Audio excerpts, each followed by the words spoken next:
We're on top of the dugout here in Bowie and talking to Dean Kremer, coming off an outstanding start yesterday, 7 shutout innings. What was working for you yesterday? Just trying to put the ball where I want, and I had a great defense behind me, and they put up some runs, so made pitching with a lead a lot easier, less stressful. How does it feel? You know, obviously it's been a long journey for you this season. To have it kind of all come together in one start like that, is that a great feeling? Oh, yeah, absolutely. Gives me confidence going forward and try to get the ball back rolling again and try to duplicate what I did last year. Absolutely. You get your chance at Orioles spring training camp, and then you have the strained oblique. How have you come back from that and worked your way back from that injury?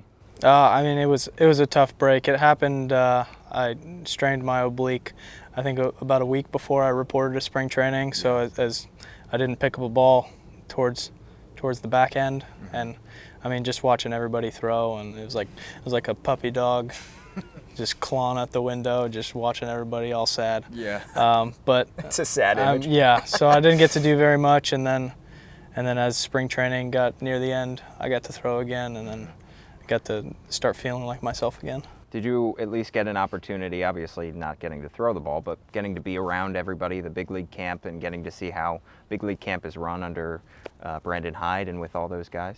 Yeah, it was a great experience. Even not being able to throw, it was really awesome experience to get to know the veterans and all the new guys, and yeah, just seeing what that was like. Absolutely. And you started out at Frederick, you made a couple starts there, and you've come now to Bowie. Has that kind of changed the way that you've gone through things? Because you start in one place, you have success, and you move up. Did you have to adjust as you moved up so quickly there? Not really. I know that the numbers haven't been great so far, but yeah, I guess there might have been a tiny adjustment period, but right. No, it's. The first 2 starts were kind of like rehab starts, and then getting back to the level that I was at last year, just to try and figure it all out. We've heard a lot about how the analytics has been a big factor in this organization over the past year now, and Buck Britton talked about how he's incorporated it with some of you guys. How has analytics changed your game? It kind of made me realize what I do well, what I don't do well, what I need to work on, and stuff like that, just from a pitch development standpoint. Mm-hmm. And then that's the stuff I get to work on between starts, and then when it's game day, I get the ball. I do what I can, and try to incorporate the analytics and competing into one, essentially.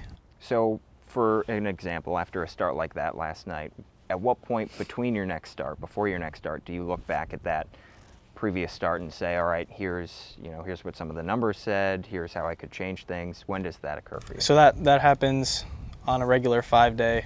That would happen today, and in my bullpen tomorrow. Gotcha.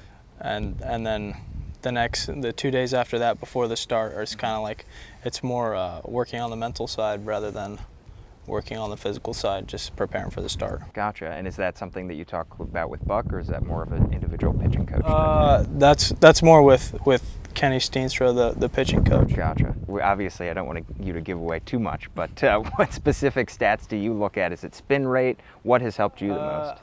A little bit. Spin rate hasn't been huge. Mm-hmm. It's more like the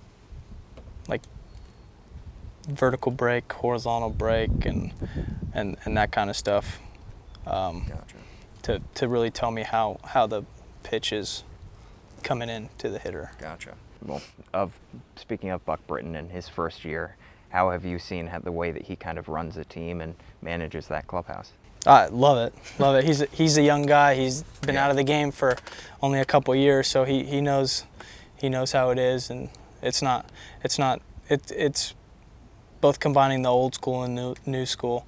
So it's been a blast having him. Awesome. Well, you guys have a bright future ahead. You guys have been on fire as of late. Obviously, the start to the season, which you weren't here for, which is you come at just the right time and things start to uptick. Do you see a bright future as we get into the second half of the season for this Bowie team? Oh, absolutely. Everybody's starting to click, and the team's really coming together, and now we're putting both offense and defense into the same game. So Yeah.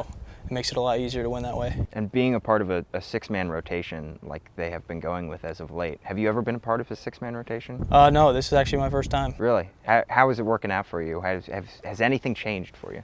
Not too much. I just get pretty much an extra day of rest. Gotcha. That's about it. Nice, and that helps, I'm sure. Sometimes you want to just go out there and get the next one over with, but Right. or compete.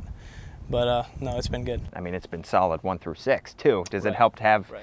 guys, before and after you that can get the job done? Absolutely, and we kind of compete with each other.